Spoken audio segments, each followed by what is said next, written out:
Tiempos difíciles crean hombres fuertes. Los hombres fuertes crean tiempos fáciles. Los tiempos fáciles crean hombres débiles.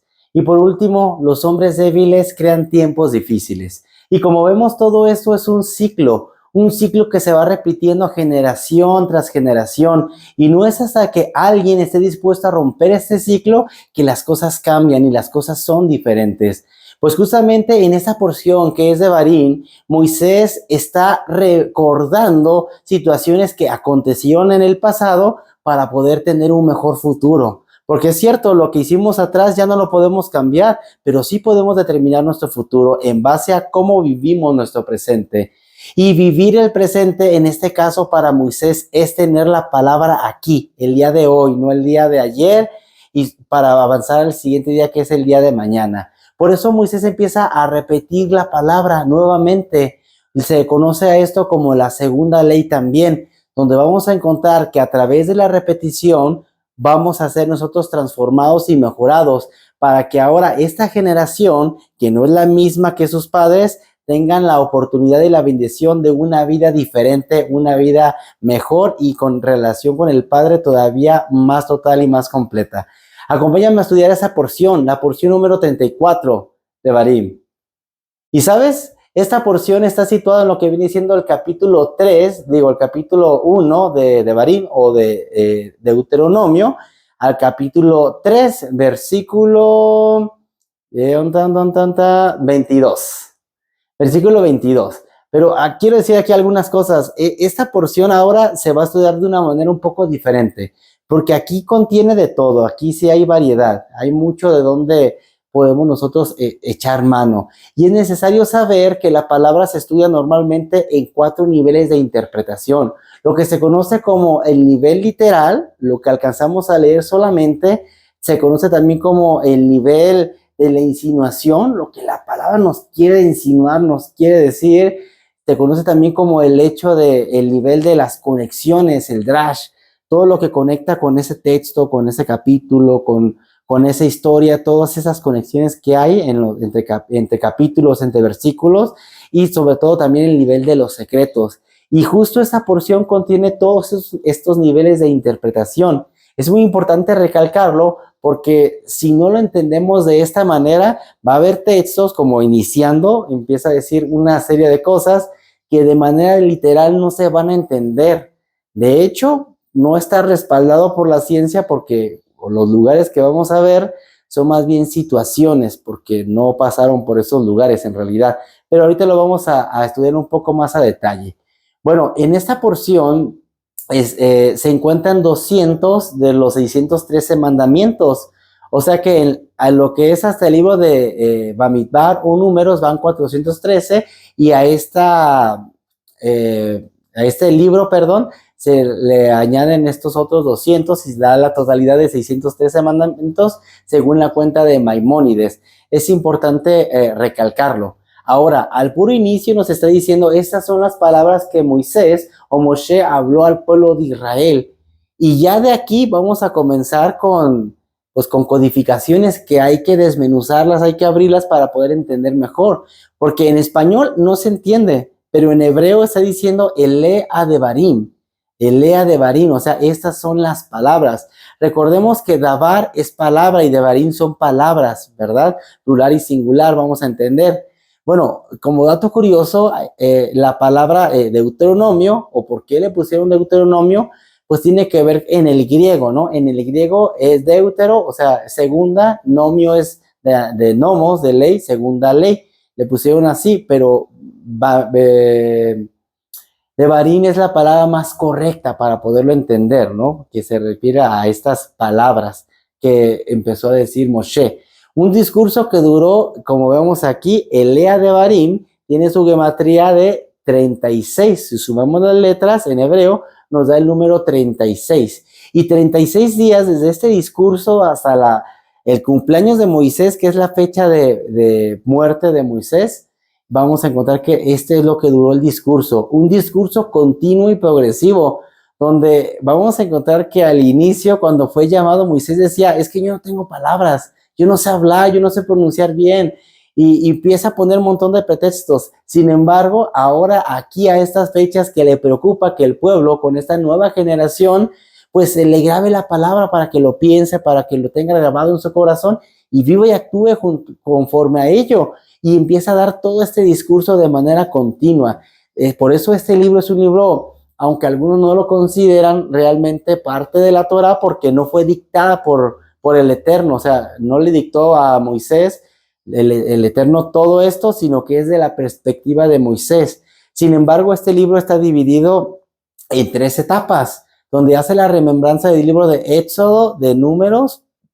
Aquí lo tengo en esta parte, fíjense, los muestro. Para decir los textos exactos. Ahí está. Del 1 al 1.5 es lo que es la moral y lo que son las partes, ¿cómo dice? A las amonestaciones, lo que es como el libro de Éxodo. Del 5.6 al 27.8, lo que son las leyes y las leyes diversas, como lo que viene siendo Levítico. Y del 27.9 al 34.12, lo que es bendición y maldición, lo que es el libro de Números. Entonces estamos viendo que este libro está dividido en estas partes. Además, cabe recalcar que, bueno, en Génesis vimos cómo el padre levanta al hombre, sin embargo, el hombre peca, ¿verdad? En Éxodo vimos cómo el padre levanta a Dios y lo saca de esa circunstancia, ¿no? Luego volvemos al libro de Levítico que le ayuda, ¿no? Cómo esta parte a ser purificado, a ser renovado, a ser transformado. Y en el libro de Números vemos que el hombre vuelve a caer, vuelve a equivocarse, vuelve a fallar. Sin embargo, aquí en Deuteronomio, nuevamente el Padre da la oportunidad para que el pueblo pueda ser levantado. Y ese pueblo tiene que ver contigo, tiene que ver conmigo. Cualquier persona que se llame o piense ser un creyente, a esa persona se está refiriendo. Por eso esta palabra es tan importante para ti y para mí, para poder transformarnos. Así que estamos viendo esta palabra que dice Elea de Barín, donde suma su gematría en 36, y ya vimos que corresponde a los 36 días que le quedan a Moshe de vida. 36 días, lo que dura todo este discurso, el libro de Barín o Deuteronomio. Entonces empieza a decir, estas son las palabras que Moisés dijo al pueblo de Israel. Y ojo, porque estas palabras son más bien insinuaciones, lo que les digo, el otro nivel de interpretación. Porque empieza a decir, desde el otro lado del Jordán, en el desierto, y uno se queda, caray, pues no que está en las llanuras de Moab, frente a Jericó ya para tomarlo. O sea, ya desde ahí las cosas no comienzan a cuadrar.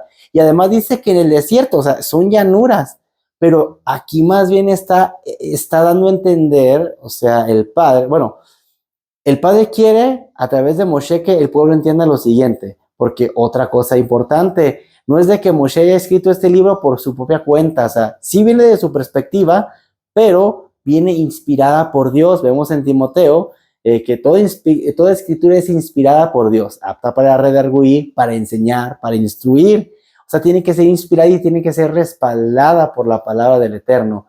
Vemos, por ejemplo, en Mateo, cuando viene una confrontación con a Satán o con el diablo, que Yeshua no empieza a decir cosas nuevas, sino que se hace el realce o se hace la remembranza de lo que ya estaba escrito antes. Por ejemplo, cita 2 veces al libro de Deuteronomio, cuando empieza a decirle las palabras al diablo, ¿no?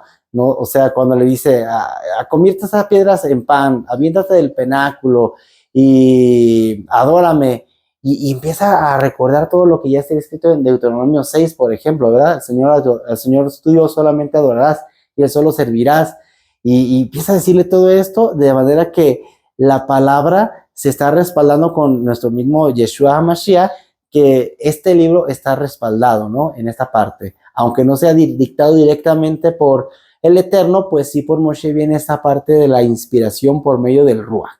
Claro que la última parte, que es cuando Moshe muere, pues ya es a la que redacta Josué o Yehoshua, pues porque obviamente murió Moisés y no lo pudo terminar, pero fue el final nada más, y con eso se termina lo que viene siendo la Torah, ¿no? O el Pentateuco.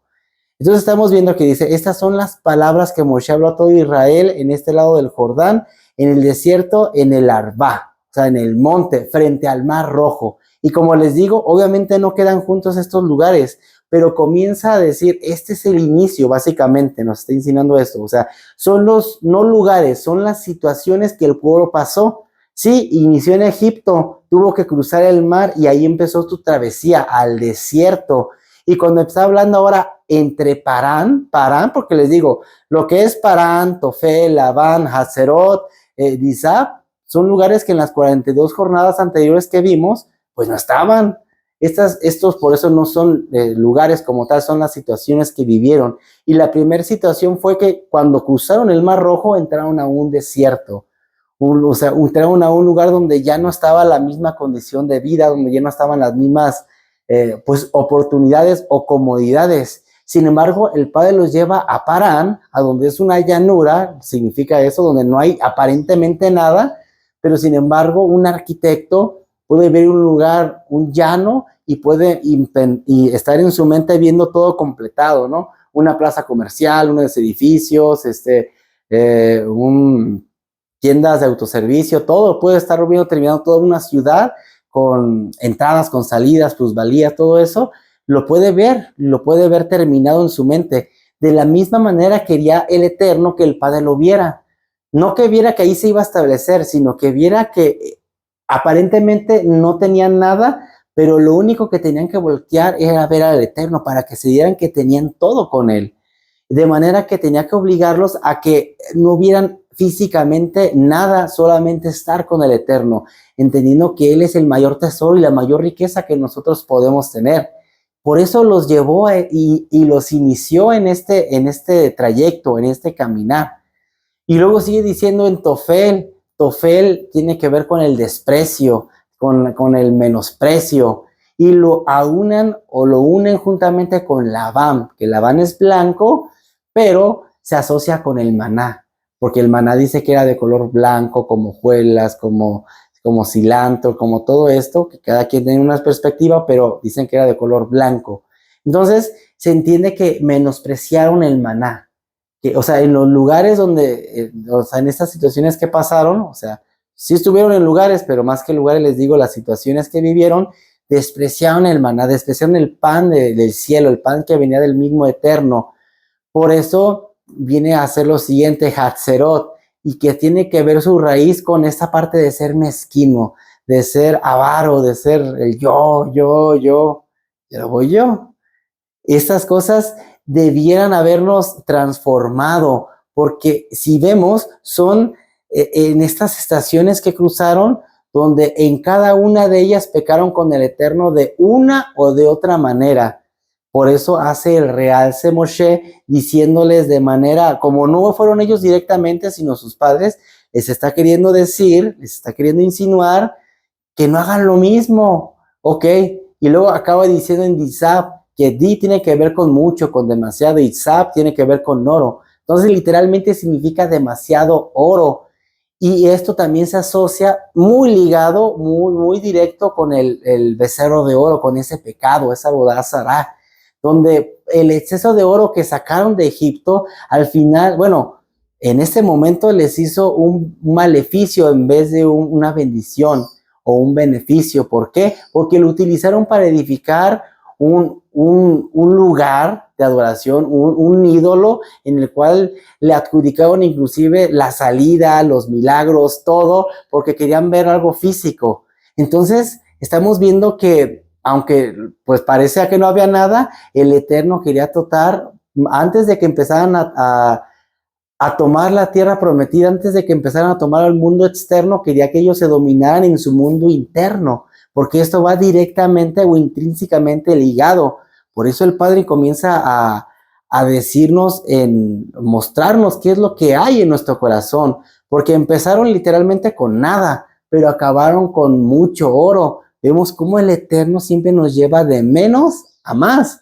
Como ya hemos mencionado, Israel, o sea, recuerden que cuando se cambia este nombre de Jacob a Israel, Jacob es talón, y luego cambia Israel, que es el que pelea o el que vence con Dios, o sea, no el que vence a Dios, el que vence o que pelea con Dios, pero mano a mano. Entonces es exactamente la idea que trae, que su pueblo siempre va a ser siendo bendecido.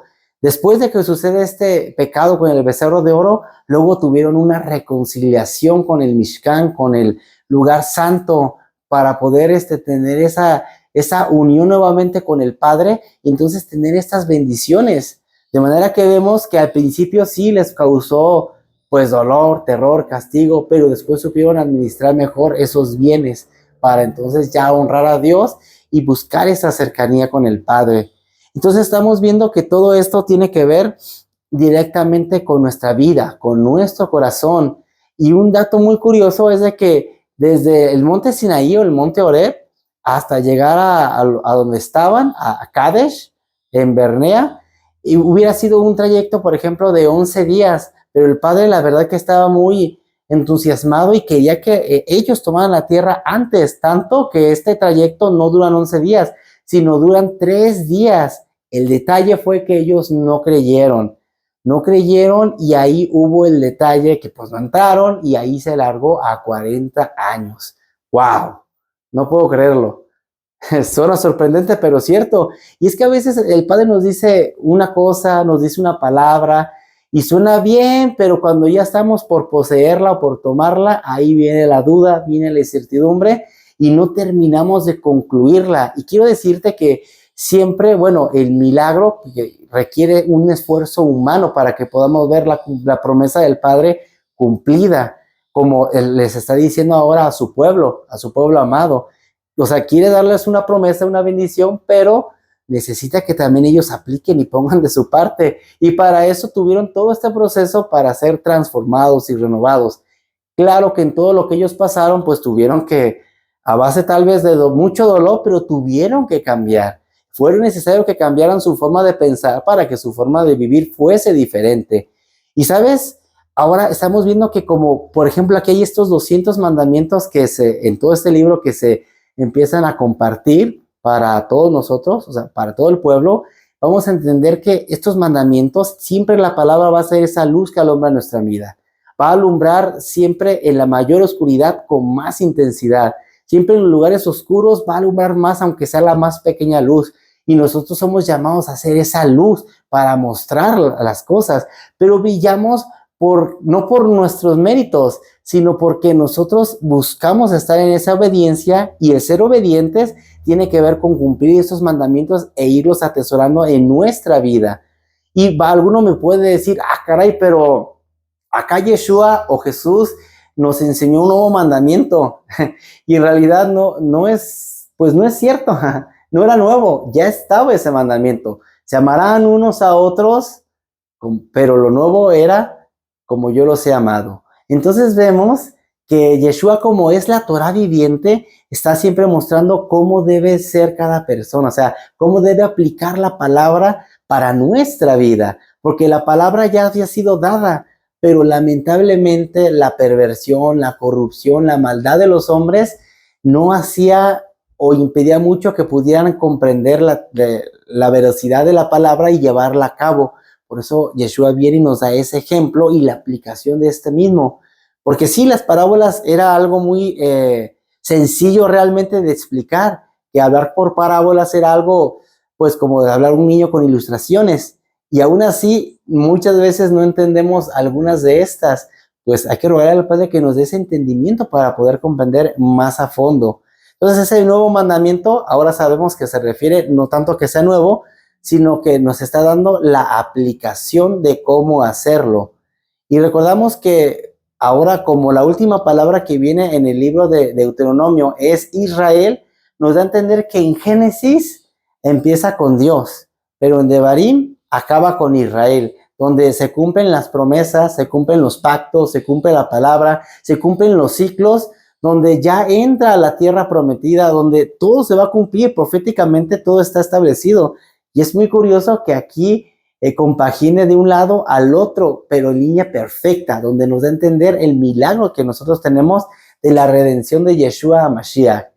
Y sabes, bueno, aquí hay una cosa muy interesante. Algunos piensan que tal vez lo que es el Nuevo Testamento o la Brit Hadashah, conocido como el Nuevo Pacto o el Pacto Renovado, pues es suficiente. Pero vamos a entender que aquí se aplican todas las cosas que se vienen enseñando en la Torá. en estos primeros 5 libros de la Biblia, donde aquí se enseñan las leyes, las instrucciones y poco a poco las van llevando a cabo y van teniendo un sistema donde pueden irlas aplicando de mejor manera. Y ya en el Nuevo Testamento ya vienen pues aplicadas, inclusive algunas hasta reguladas, y ya hasta después ya le metieron muchas alajot, muchas leyes o mandamientos de hombres para evitar cruzar el mandamiento, pasárselo por alto, pero el problema fue que más valía el mandamiento del hombre, que era la ley oral, que el mandamiento de Dios, que es la ley escrita, que es lo que se conoce de esta manera. Ese fue el detalle y ahí fue donde ocurrió la confusión que hubo. Tenemos que saber que siempre Dios va a ser el primer lugar. Luego viene el pueblo de Dios, que es Israel. Aquí en este libro viene expresado en cuando dice nuestro Dios, o sea, el pueblo expresándose a Dios. Pero es importante también saber que la Torá representa esta parte de cuando él dice nos habló, es la palabra de Dios, la palabra misma del Padre, es nos habló, es la Torá, su ley. Y la tierra, pues bueno, va a tener que ver con siempre esta parte de la mente, ¿no? De ustedes, o sea, de partir de acá, de partir de allá, tiene que ver con la tierra, el lugar donde estamos poseyendo o de vamos avanzando, es el lugar donde nosotros estamos. Pero hay que entender que Yeshua, como es la palabra viviente, en él está el principio y en él está el fin. O sea, él fue creado antes de todas las cosas, para entender. Por ejemplo, lo explica Proverbios 8, que Yeshua dice que en el principio, bueno, o Juan va a estar mejor. Dice, en el principio era el verbo era con Dios y el verbo era Dios. Dando a entender que siempre existió, o sea, la memra, la palabra de Dios, que es el mismo Yeshua. Solo que cuando se manifiesta aquí de una forma corpórea, pues adquiere el nombre de Yeshua, porque es la función que va a desarrollar en este ministerio. Pero les digo, en Proverbios 8 nos habla a través de la palabra, que la palabra en un principio y en los montes y en el vacío, pero es exactamente lo mismo, el concepto de Memra, que Memra es la palabra que hizo todas las cosas, que de la nada surgió vida, surgió luz, surgió el orden y disipó todas las tinieblas, a eso se refiere. Ahora avanzando, por ejemplo, ya en la segunda aliyá de esta porción, Moshe les pide ahora a los líderes, pues a las tribus, que escojan gente capaz, que busquen líderes para que puedan ponerse delante del pueblo.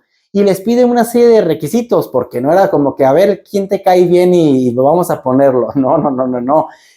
Ya había experimentado algunas cosas Moshe y pues ahora sí, gracias al Padre que pudo ser él también de mucha bendición en muchos lugares y sabía de orden, sabía de liderazgo, sabía de administración, sabía de muchas cosas. Por eso también Moshe no iba a probar a cualquiera, pero les dice esta vez al pueblo, a ver, vayan, escojan gente. ¿Y cómo tenía que hacer esta gente? Dice, bueno, busquen hombres que sean sabios, que sean líderes. Elijan hombres que sean sabios para que sean líderes. Y ahí estamos viendo el primer requisito, que sean hombres. Y sí, bueno, puede haber mujeres, pero ahorita está pidiendo hombres. Ahorita está pidiendo hombres. El tema es que la mujer se levanta cuando el hombre no lo hace. La mujer toma una posición de liderazgo cuando el hombre no lo hace. Y lo hemos visto pues, en la Biblia, por ejemplo, como Débora, porque pues a falta de un hombre, pues se levanta una mujer. Pero aquí está poniendo el principio de que debe ser un hombre, un ish. Y después está diciendo que sea sabio. Y esta palabra de sabio, en este concepto, en este texto, está hablando de un conocimiento acumulado, o sea, algo intelectual. Luego habla como un tercer requisito, la parte de entendido, o sea, que sepa discernir las cosas, lo bueno de lo malo, que es biná también, o que es, ¿cómo? A ver, déjame acercar un poquito. Sí es biná, lo que es lo teórico. Luego la otra parte, la parte número 4, que sea conocido. Y ahí también está hablando de Da'at, o sea, qué ejemplo da, qué práctica da, cómo vive, y si sabe, si lo aplica, o sea, esta parte, ¿no? Que sea un hombre de ejemplo. Entonces les está diciendo que los busquen así. Y justamente este concepto se usa cuando eligen a los discípulos, cuando vemos en el libro de Hechos que escogen a varones para que puedan administrar las mesas, porque dicen, no es justo que nosotros estando aquí en la predicación tengamos que encargarnos del otro, nos vamos a buscar gente sabia, o sea, busquen gente sabia, y aquí ya pone otros requisitos muy parecidos, pero pone otros requisitos. Porque, por ejemplo, aquí dice que sea igual, que sea un hombre, que tenga una buena reputación, que sea, o sea, yadá, que lo conozcan.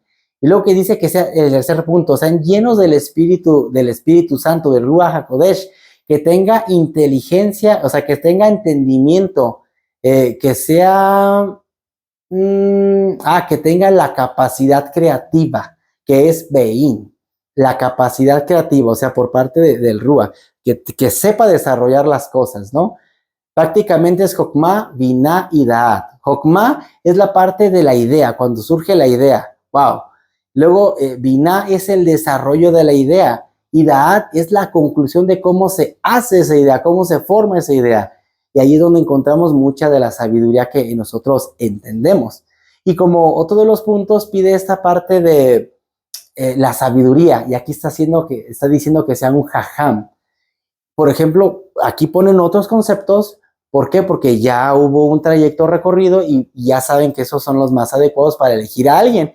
Y eso de que cuiden las mesas se está refiriendo a que manejen el dinero, que sean capaces de administrar, de resolver problemas, de que sean líderes justamente. Pero también se basan en la parte de cuando les da el consejo Yitro o Jetro, el suegro de Moisés o de Moshe, a él le dice, oye, ¿sabes qué? Porque Moisés trataba de resolver todos los problemas y le dice, oye, pero te cansas tú y también fatigas al pueblo, mejor, ¿qué te parece? Y ahí le da el consejo de donde viene todo esto, que escojas a gente, bueno, para empezar, que sean capaces.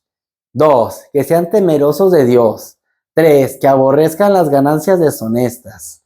4, que sean, o sea, puestos como jefes de 100, digo, de 1000, de 100, de 50 y de 10. O sea, que tengan una estructura. Ya lo más difícil, pues ya lo resuelves tú. Pero que sean así, que pasen a través de filtros. Por eso cuando hacen la petición, por ejemplo, Gad, las hijas de Zelofejad, pasaron todos estos filtros para llegar directamente con Moisés. Y entonces cuando dicen, y fueron y hablaron con Moisés, quiere decir que pasaron todos los filtros y llegaron directamente con Moisés. Pero resulta que hubo algunos casos, como las hijas de Zelofejad, que tuvo que consultar con Dios. Fueron 4 casos los que tuvo que consultar con Dios. Y también da la explicación, Rashi, de que, bueno, hay 2 explicaciones. Una de que como que se le olvidó a Moisés, pero era que sí sabía, pero que era como para que no se le subiera. Y la otra parte, que creo que está más acertada, que tiene que ver con el depender de Dios y que Dios es el que da la respuesta y uno simplemente la transmite. Por eso tiene que ver todo esto. Y aquí, ojo, cuando está en el texto dando el consejo Yitro a Moshe, aquí la palabra de elige hombres, aquí no dice Ish, que Ish es hombre, aquí está diciendo Natán, que Natán significa dar. ¿Y esto de qué nos habla o como por qué? Bueno, bien fácil. Entendemos ahora que Natán, que significa dar, pues tiene que ver con un regalo. O sea que los jueces que se levantan, que se ponen, son un regalo directamente al pueblo, dados por Dios del cielo a la tierra. Por eso es una bendición tener un juicio justo, un juicio que no sea pervertido, gente que se levante, que sea líder, que sea capaz y que tenga todas estas características. De hecho, claro que les empiezan a tabular todo esto como debe de ser. Y bueno, cuando le da el consejo a Yitro en esta ocasión, pues se omite la parte del Beí, lo que sean entendidos, aptos, capaces en totalidad, porque en realidad no había gente que tuviera esas cualidades, pero que era gente entusiasta y que era gente que sabía de la Torah y la iba a estar desarrollando para poder aplicarla de la manera adecuada. Iba a empezar haciendo carrera, ¿no? Como quien dice. Y por eso aquí nos habla de la importancia de cómo debe ser el juez, cómo debe ser el líder cuando juzga. Y punto número 1 es saber escuchar, saber oír, atender las necesidades. Pero ¿cómo las puedes atender si con no escuchar ya no estás haciendo un juicio justo? Porque como no oyes todo lo que te dice, pues nada más en base a lo que le escuchaste, pues lo haces. Pero si no escuchas todo, ahí es donde va a haber una disparidad, ahí donde no va a haber justicia. Y ojo, también no tiene que haber favoritismos, porque a veces se da que, es mi primo, es mi cuñado, es mi hermano, es mi suegro, yo qué sé, y puede haber ese favoritismo y también el padre empieza a decir esto, no. Y aquí se redacta todo esto, o sea, que no debe ser así, y se empieza a hacer el rearse, y entonces Moshe empieza a recordarles cómo debe de ser esto. Dice, no tiene que tener miedo de los hombres.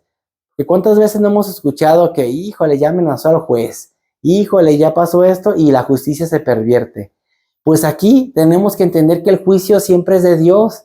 Nosotros somos transmisores de esa justicia solamente, y que como es el juicio de Dios, pues tiene que ser así directamente como tiene que salir. Por eso es importante no temer a los hombres, y el que teme a los hombres pues no es apto para desarrollar esta función. No la puede llevar a cabo porque no lo va a saber hacer bien, o no lo va a poder hacer bien por una o por otra, pero no está siendo justo. Eso es lo que se busca.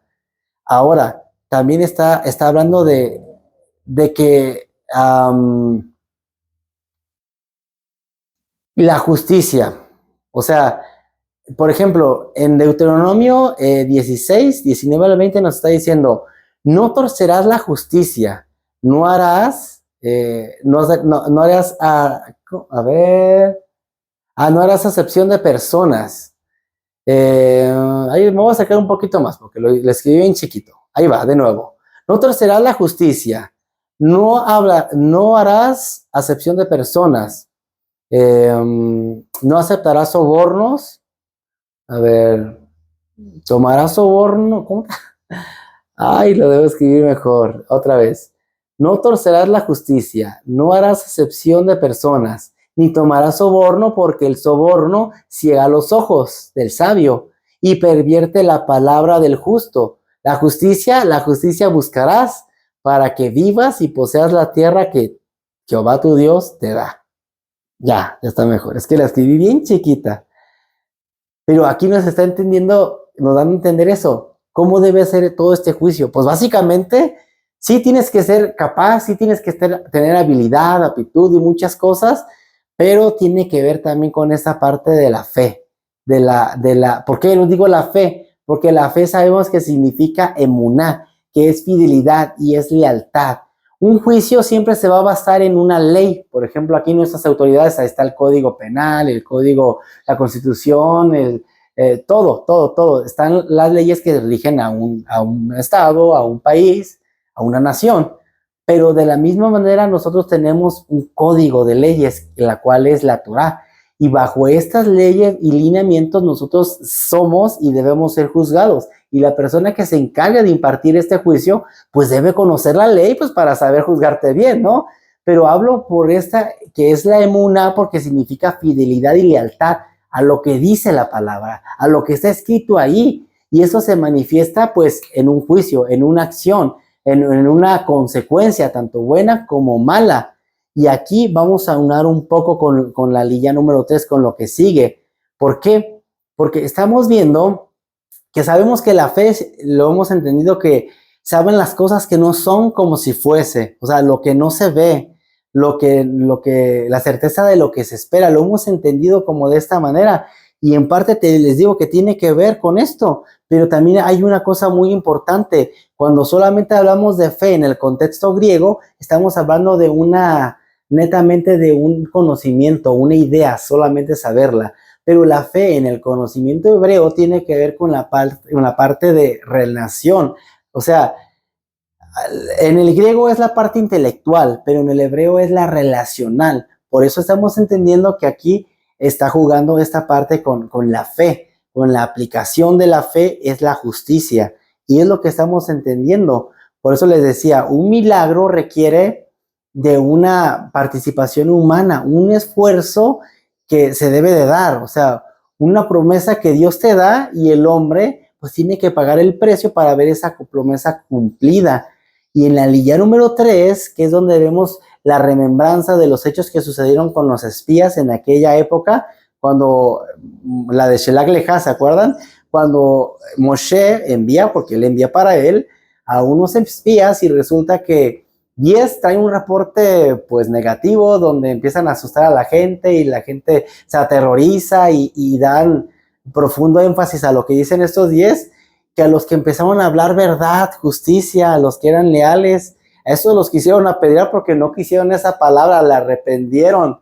Entonces, vamos a ver todas estas cosas que juegan un papel importante en nuestra vida.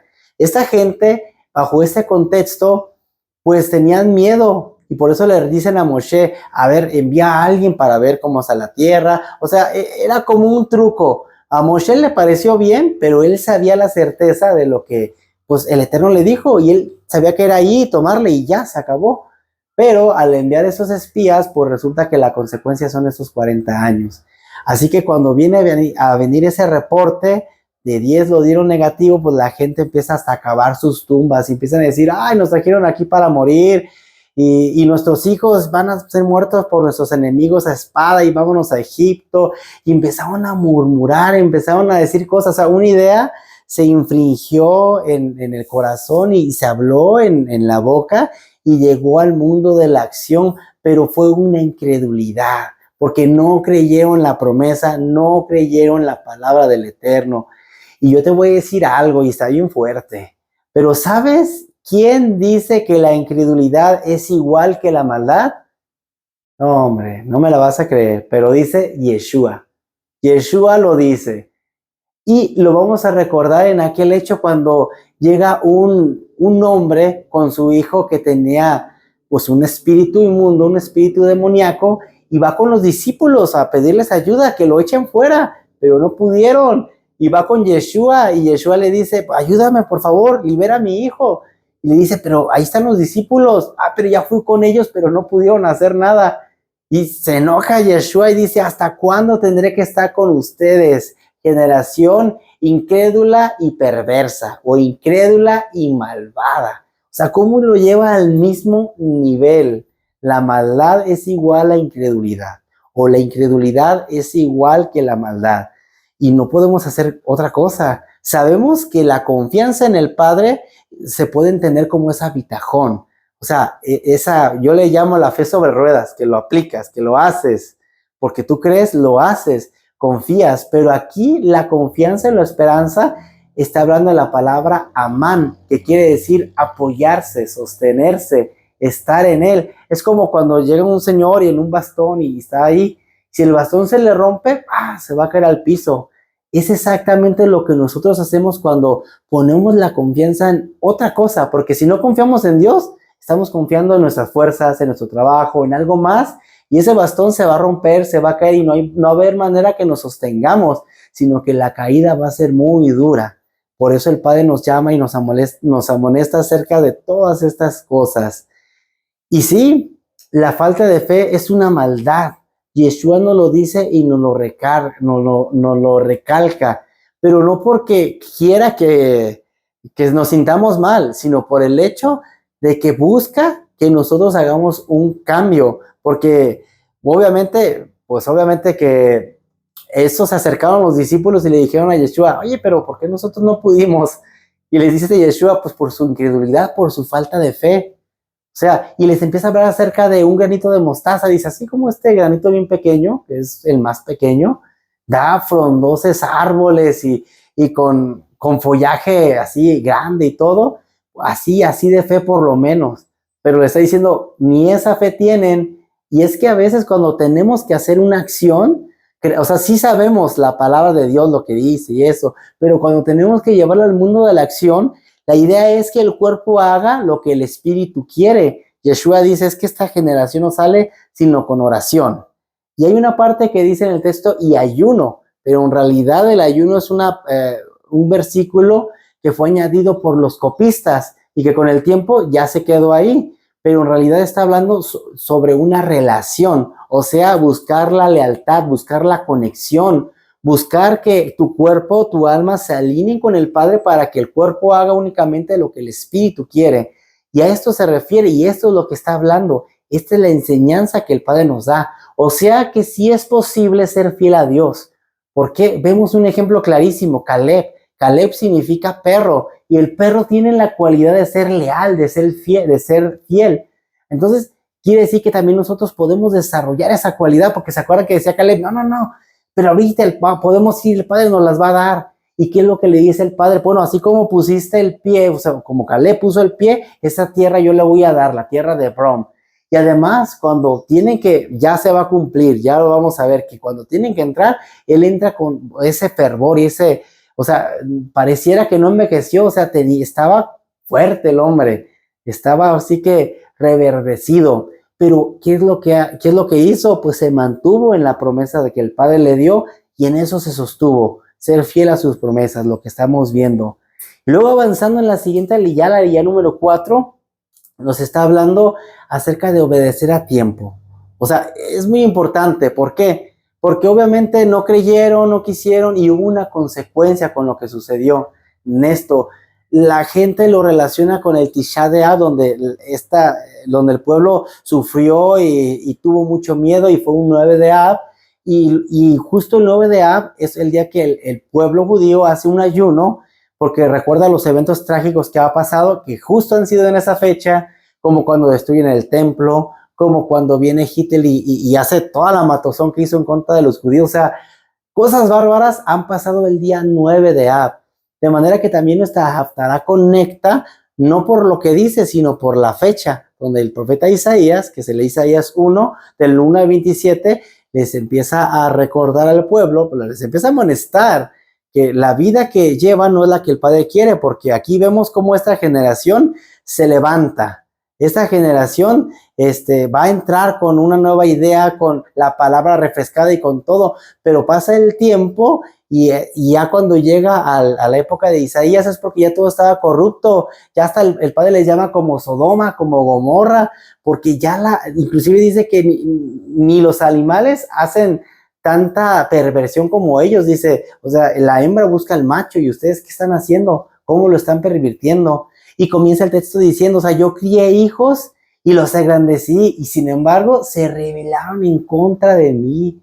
O sea, todo lo que hicieron, todo lo que el Padre tuvo que hacer de trayecto, todo lo que Moshe le recordó de lo que el Padre hizo, la palabra que dio, y sin embargo, el Padre los crió, los levantó y llega el momento que ya empiezan a madurar y empiezan a querer hacer cosas por su propia cuenta, olvidándose de Dios, afanándose en los placeres materiales, en el placer del hoy, del vive ahora, del paga después, llévatelo riendo, págalo llorando, y así, porque ellos querían abocarse a esos deleites, y el Padre los empieza a amonestar a través del profeta. O sea, ¿qué generación? Dice, generación perversa, generación malvada, gente pecadora. Empieza con insinuaciones y ya después les empieza a tirar duro. Pero sí, el Padre comienza diciendo de esta manera para que agarren el rollo, para que agarren la onda y digan, ah, sí, tiene razón. Y por eso les llama, dice, pónganse a cuentas. Vamos a ponernos a cuenta con tú y yo. Nos vamos a poner a cuentas. Y si quieres, tomarás de la tierra que te he dado. Y si no, pues no. Entonces, esa es la invitación que el Padre nos da, porque está haciendo todo ese sacrificio, todo ese trayecto que hubo para que nosotros seamos poseedores de la tierra que nos ha dado. Pero si tal vez somos como esta generación, nos vamos a quedar atrás, postrados en el desierto por falta de fe, por no creer a la palabra de Dios, porque si creemos, vamos a ser fiel a lo que se dice. Recordemos que Santiago dice que las obras y la fe pues van de la mano, no puede haber obras sin fe, ni fe sin obras, sino que van de la mano. Por eso el Padre hace el énfasis y Moshe dice, no, tienen que recordarlo, y les empieza a decir, les empieza a recordar todos estos hechos para que no caigan postrados en el desierto. Por eso no obedecieron a tiempo, y por no obedecer a tiempo ya quisieron hacerlo. Ahora sí vamos a tomar la tierra prometida.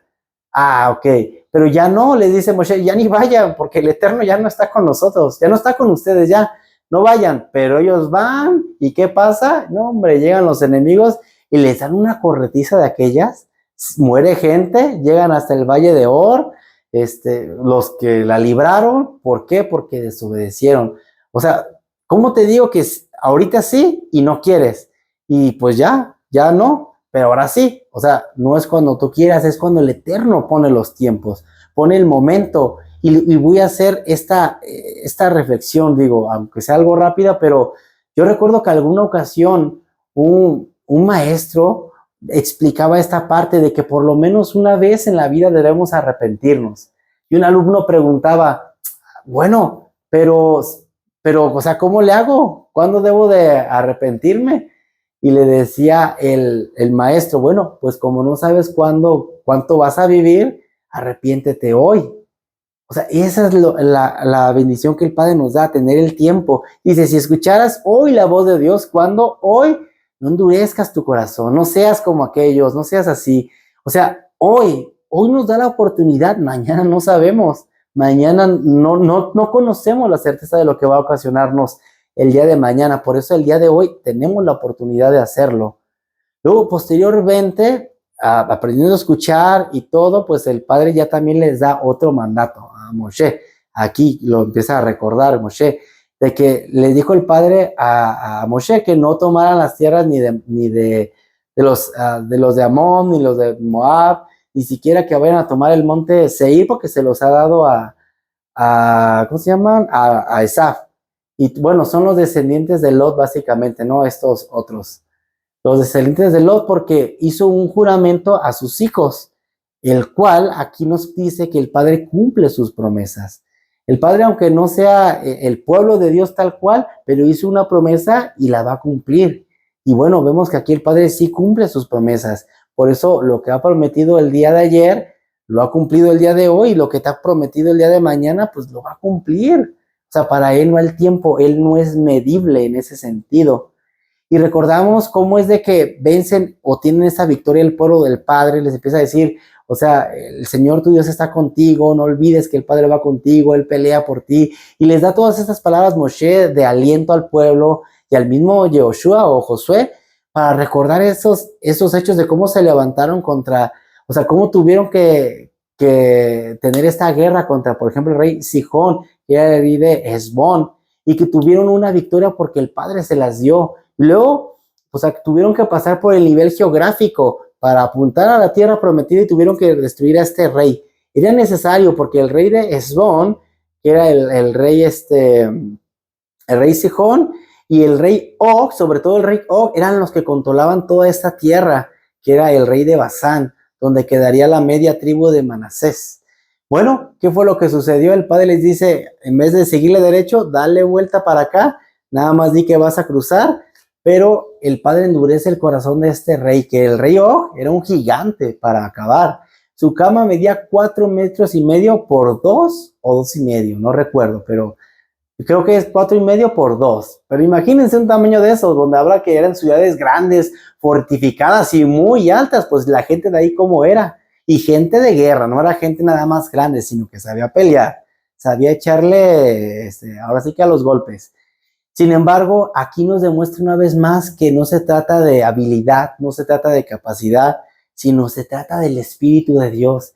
Y van y les dice, el Padre les recuerden cómo el Señor estuvo con nosotros, le dice Moshe, y cómo nos entregó la victoria con el rey Og, y lo vencen y tienen esta victoria, y así nos recuerda el Padre que tenemos que llegar y tomar posesión de lo que nos ha dado, y vencer esos miedos, y vencer esas adversidades, y tener esas luchas que son necesarias, pero son luchas que a veces van en contra de una enfermedad, de una idolatría, de un pensamiento, de una situación, de lo que sea que estemos pasando, pero es llegar y levantarnos, porque tuvieron que, en vez de seguir derecho, dar la vuelta porque tenían que vencerlo, porque si hubieran seguido derecho, imagínense en problemón que se hubieran metido más adelante.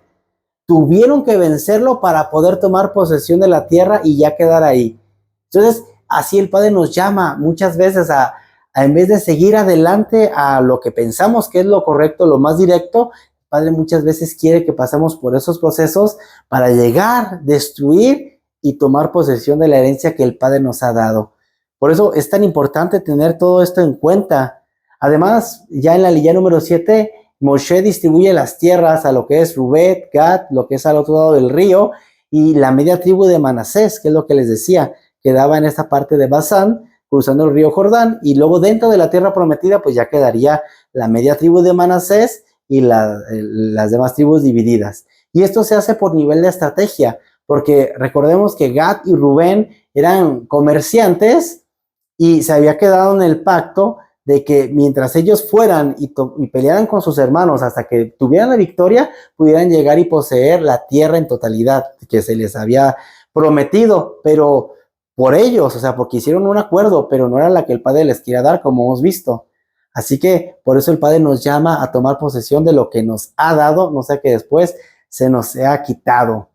Y también vemos en esta parte que Moshe le encarga el liderazgo a Josué, porque ya le había dicho el Padre que levantase un líder que tuviera ese espíritu y que era Josué, que ya yo lo tenía. Y lo instruye y lo empieza a levantar, ¿no? Se le hace todo esto. Y pues Moshe al final se queda en ese punto nostálgico de decir, pues ya recordamos cómo fue todo nuestro trayecto en el desierto, cómo empezamos sin nada y cómo terminamos con una bendición tan grande, cómo de no traer nada ahora poseemos tierras y el Padre ya nos va a introducir a la tierra prometida, porque introducirse era llegar y pelear, pero ya era otra generación, como les digo, así que ya era otro pensamiento. Y Joshua era el líder que el Padre había levantado, apto con esas habilidades para poder hacerlo. Sin embargo, Moshe le dice algo muy interesante y me da un poquito de risa porque se lo dicen 3 veces, ¿eh? Se lo dice Moisés, se lo dice el pueblo y después en Josué 1, 8 y 9 se lo vuelve a recordar. Dice, le dice a Moshe que no tengas miedo porque Dios peleará por ellos, o sea, no tengas miedo, esfuérzate, no tengas miedo. Entonces, habla de todo eso. Y sabes, Moshe se queda un poco nostálgico, que empieza a entregar el liderazgo, empieza a recordar todos los hechos, sabe que va a morir, más que en ese momento no sabía qué día, y se queda con la nostalgia como aquel viñedo, o sea, aquella persona que compra un viñedo para disfrutar del fruto de él, pero lo compra, lo trabaja, pero no puede gozar del fruto. Ups. Se nos cayó el pizarrón. Pero no puede disfrutar del fruto. Y todo esto nos habla y nos recuerda que pues así es la vida. Muchas veces, bueno, decimos, no sabe uno para quién trabaja. Pero imagínense a Moisés que tanto se esforzó, que tanto buscó que la gente pues fuera capacitada, fueran levantados, que guían en el Eterno, pues cada coraje que luego pasaba porque decía, ay, ¿cómo no creen en el Padre? ¿Cómo no hacen esto? ¿Cómo no hacen aquello? Inclusive aquí dice, no, por su culpa el Señor se enojó y no me permitió entrar en la tierra prometida. Tanto así que empieza a rogarle al Padre, por favor, déjame entrar y yo quiero ver tu maravilla, porque él siempre lo creyó. Inclusive vamos a ver en la siguiente porción, que así se llama Bat Hanan, cómo comienza a rogarle al Padre para que él pueda tener esa nueva esperanza de estar en la tierra prometida. Sin embargo, aunque ruega 515 veces, el Padre le dice, ya basta, no vas a entrar. Vas a poder subir al monte y desde aquí lo vas a ver, pero no vas a entrar. Tiene un no. Sin embargo, él no se cansó de orar. Y aquí nos puede llegar la enseñanza de que muchas veces oramos y parece que no es contestada nuestra oración, pero entre tanto estemos orando, porque el que no haya una respuesta no quiere decir que te falte fe. Puede faltarte fe si dejas de orar. Mas, sin embargo, si oras y la respuesta del Padre es no, como hubo un no para Moisés, pues sepas que en ese no hay un propósito, hay un porqué, hay una transformación. Y a veces no lo entenderemos, tal vez en mucho tiempo, pero cuando lleguemos a la presencia del Padre, ahí el Padre nos hará entender todas las cosas. Bueno, yo de antemano espero que esto te haya sido de mucha bendición. A lo mejor esta vez sí se extendió un poquito más, pero traté de ser un poco más explícito para que se entendiera, porque lo que sigue tiene relación con todo esto, ¿va? Bueno, bendiciones. No olviden suscribirse, dar like y pues compartir, claro que sí. Hasta la siguiente.